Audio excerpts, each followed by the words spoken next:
Assalamualaikum warahmatullahi wabarakatuh. Waalaikumsalam warahmatullahi wabarakatuh. Perkenalkan, nama saya Anindati Rahmatinsaya, NPM A1 Al-Qasam A19070. Di sini saya ingin membicarakan tentang masalah narkoba. Sebelumnya saya akan menjelaskan tentang BKP itu apa ya. Apakah kalian ada yang tahu dari BKP apa? Nggak tahu Bu, bimbingan konseling kelompok. Jadi konselingnya itu rame-rame berkelompok gitu Bu. Ya, itu sudah benar, tapi yang lebih tepatnya lagi itu adalah suatu kegiatan yang dilakukan oleh sekelompok orang dengan memanfaatkan dinamika kelompok yang interaksi saling memberi tanggapan, pendapat, atau saran, dan seperti memecahkan masalah dari anggota kelompok dalam kelompok sendiri. Nah, di dalam BKP itu ada beberapa tujuan. Saya akan menjelaskan tujuan dari BKP. Yang pertama itu ada tujuan melatih untuk berani mengungkapkan pendapat. Yang kedua, melatih dapat terbuka dalam kelompok. Terus melatih membina keakraban. Terus ada melatih untuk mengendalikan diri dalam kegiatan kelompok. Dan selanjutnya ada melatih untuk membatalkan tanggapan atau tenggang rasa dengan orang di dalam kelompok. Dan selanjutnya saya akan memberitahu tentang di dalam BKP itu ada asas BKP. Yang pertama yaitu asas kerahasiaan. Dalam arti rahasia itu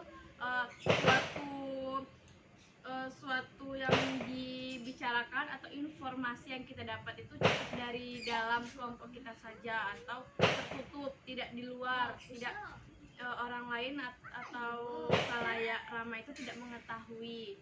Dan kedua ada asas keterbukaan. Dalam arti asas keterbukaan itu tuh para anggota tuh bebas untuk terbuka untuk mengumumkan pendapat seperti ide atau saran.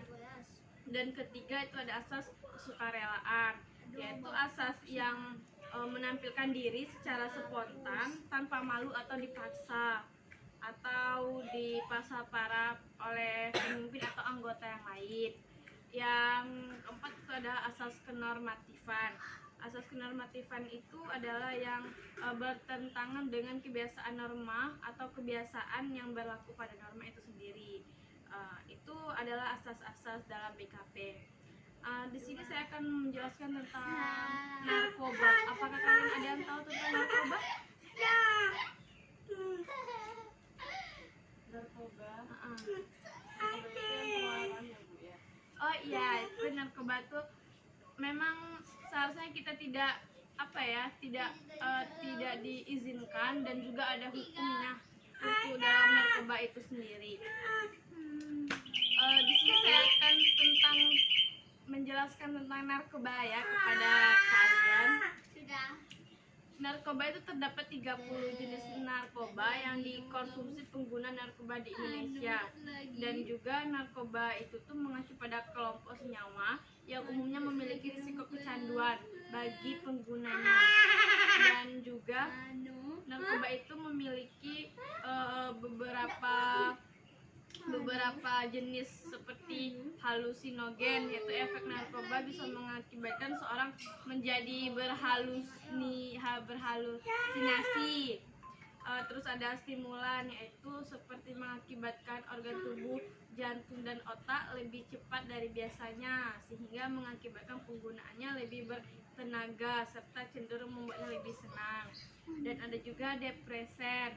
Depresan itu bisa menekan sistem saraf pusat dan mengurangi aktivitas fungsional tubuh itu sendiri. Dan ada juga narkoba adiktif, yaitu efeknya seperti menimbulkan kecanduan. Seseorang yang sudah mengkonsumsi narkoba biasanya akan ingin lagi, karena zat tertentu dalam narkoba mengakibatkan seseorang cenderung bersifat pasif. Nah, itu salah satu jenis narkoba. Apakah kalian punya teman atau punya saudara yang mengkonsumsi narkoba, dan apa sekarang efeknya itu? Di saya nggak ada sih. Misalkan narkoba atau zat adiktif lainnya, lebih baik kita itu menyarankan agar dia tidak terlalu terjerumus ke yang ke arah yang lebih tidak baik. Itu sebaiknya kita mengarahkan agar dia berkonsultasi dan seperti menyerah memberanikan diri untuk dia itu jujur kepada pihak rehabilitasi agar dia bisa direhab menjadi lebih baik, daripada ketimbang nanti ujung-ujungnya dia akan seperti tertangkap oleh polisi atau efek yang lebih parah lagi dari sekarang. Jadi lebih baik kita mengarahkan dia untuk rehabilitasi, dan itu di rehabilitasi itu juga tidak dipungut biaya dan juga tidak memberikan efek apa-apa. Yang ada kita untuk direhabilitasi, karena dijamin semua atau segala kerahasiaan kita itu terjaga dengan pihak rehabilitasi. Dan juga udah banyak orang yang sembuh dari untuk rehabilitasi itu sendiri sih. Jadi itulah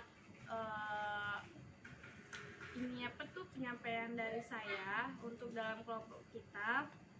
Semoga kalian bisa memberikan atau mengarahkan kepada teman-teman atau kepada orang yang terdekat kita tentang narkoba ya. Itulah dari saya pengertian dan jenis-jenis dari narkoba itu sendiri. Wassalamualaikum warahmatullahi wabarakatuh.